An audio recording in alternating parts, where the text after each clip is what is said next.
નમસ્કાર દર્શક મિત્રો, સંયોગ ન્યૂઝમાં આપનું સ્વાગત છે। સમાચારની શરૂઆત કરતા પહેલા અમારી ચેનલને જરૂરથી લાઇક, શેર, સબસ્ક્રાઇબ કરો અને આપના વિસ્તારના વધુ સમાચાર જાણો।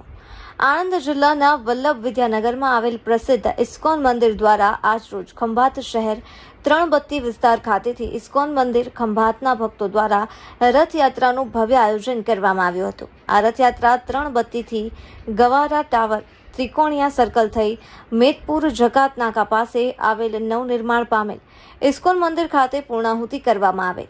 આ રથયાત્રામાં આણંદ વિદ્યાનગર તેમજ ખંભાત શહેરના હરે કૃષ્ણ હરે રામાના ભક્તો જાહેર માર્ગો ઉપર ઝૂમી ઉઠ્યા હતા। જ્યારે રથયાત્રા દરમિયાન ગરમીનું પ્રમાણ વધુ હોવાથી ખંભાત હલવાસન અને સૂતરફેણી સ્વાદિષ્ટ મીઠાઈઓમાં ખૂબ જ નામના ધરાવતા શ્રી કૃષ્ણ સ્વીટ પરિવાર તરફથી રથયાત્રામાં આવનાર તમામ ભક્તોને ઠંડા પીણાની વ્યવસ્થા કરવામાં આવી હતી। શાંતિપૂર્ણ અને હર્ષોલ્લાસ સાથે રથયાત્રામાં સેંકડો ભાવિક ભક્તો જોડાયા હતા। અંતે મેદપુર જકાત નાકા પાસે આવેલ ઇસ્કોન મંદિર ખાતે ઉપસ્થિત ભક્તોએ મહાપ્રસાદનો લાભ લીધો હતો। ખંભાત શહેર પોલીસ દ્વારા ચુસ્ત બંદોબસ્ત ગોઠવવામાં આવ્યો હતો। અહેવાલ શૈલેષ પંડ્યા, સંયોગ ન્યૂઝ, ખંભાત, આણંદ।